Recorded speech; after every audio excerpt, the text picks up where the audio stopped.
Are you currently having problems with your DJI Mimo app not working and you want to be able to fix this? Well, then this video is going to be perfect for you, because in this video I'm going to show you a step-by-step guide on exactly how I myself was able to fix this issue.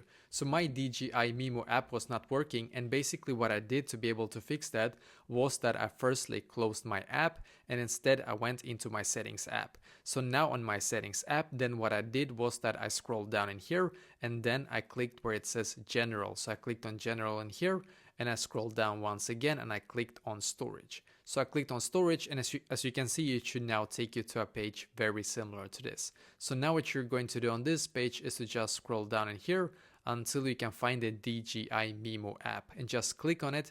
And as you can see, you should now be taken to a page very similar to this, which is great. Now in here, what I did was that I clicked on offload app and I once again clicked on offload app in here. And then I just waited a couple of seconds for this page to completely load, and then I clicked on the blue button here again.